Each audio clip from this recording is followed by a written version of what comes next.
Halo semuanya, kita semua kan tumbuh besar dengan dongeng seperti Cinderella, yang kayaknya ceritanya simple banget.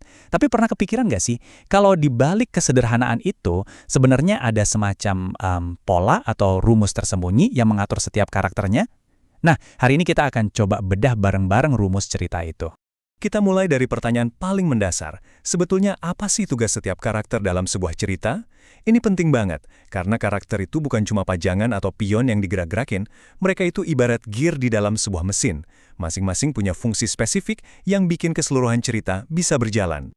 Oke, biar gampang, kita akan pakai contoh kasus yang semua orang pasti tahu, yaitu dongeng Cinderella. Cerita ini bakal jadi bahan percobaan kita untuk memahami konsep-konsep yang akan kita bahas nanti. Cinderella, ibu tiri yang kejam, pangeran, sama ibu peri. Nama-nama ini pasti udah akrab banget di telinga kita kan? Tapi coba deh, untuk beberapa menit ke depan, kita lupakan dulu siapa mereka sebagai pribadi. Yuk kita lihat mereka sebagai sebuah fungsi, sebagai bagian dari sebuah sistem cerita. Nah, ternyata kalau kita bedah, semua karakter dalam sebuah cerita itu pada dasarnya bisa dibagi jadi dua kelompok fungsional aja. Dan dua peran inilah yang jadi mesin penggerak utama dalam setiap narasi.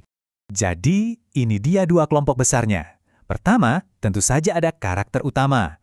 Dia ini pusat alam semestanya cerita, ibarat matahari yang semua planet lain kelilingin. Terus yang kedua, ada karakter pendukung. Tugas mereka, ya, mengorbit si karakter utama tadi. Merekalah yang mendorong cerita biar terus maju dan melengkapi perjalanan si tokoh utama.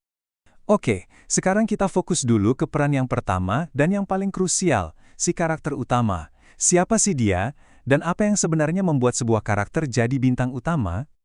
Secara definisi, karakter utama itu adalah poros dari cerita. Coba deh pikirin, hampir nggak ada satupun adegan atau kejadian penting dalam cerita yang nggak melibatkan atau berdampak langsung ke mereka.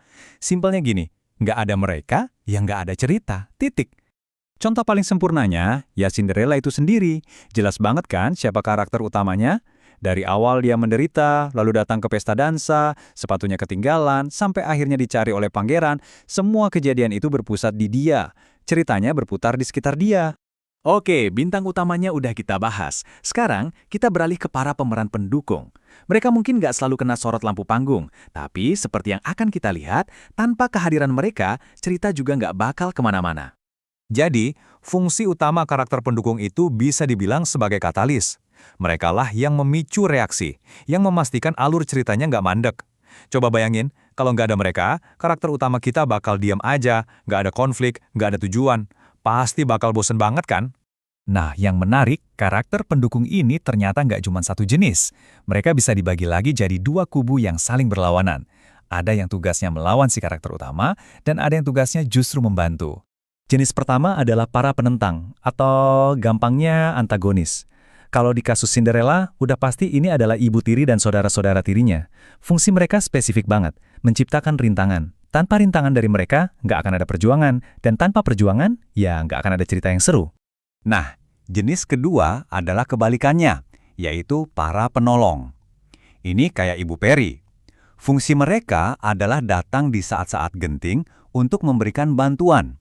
Mereka yang ngasih alat supaya si karakter utama bisa mengatasi rintangan yang dibuat oleh para penentang tadi. Mereka ini kunci kemajuan cerita. Oke, kita udah selesai membedah mesin ceritanya. Sekarang mungkin ada yang bertanya, terus kenapa ini penting? Kenapa kita harus repot-repot tahu semua ini? Jawabannya adalah, ini bukan sekedar teori, tapi ini seperti memberi kita sebuah kacamata baru untuk melihat semua cerita yang kita nikmati. Dan ini poin terpentingnya, kerangka kerja ini nggak cuma berlaku untuk Cinderella. Ini adalah semacam kunci universal yang bisa kita pakai untuk membongkar arsitektur cerita di novel favorit kita, film yang baru kita tonton, atau bahkan video game yang lagi kita mainkan. Setelah ini, kalian pasti akan mulai melihat pola-pola ini di mana-mana. Dan ini dia beberapa manfaat praktisnya. Saat kita paham fungsi-fungsi ini, kita nggak lagi cuma nonton cerita. Kita jadi bisa memprediksi alurnya, kita jadi lebih salut sama kejenuisan penulisnya, dan yang paling penting, kita berubah dari penonton pasif menjadi seorang analis yang aktif dan lebih terlibat. Sebagai penutup, saya mau tinggalkan satu pertanyaan untuk kalian renungkan. Coba deh, pikirkan film atau buku favorit kalian.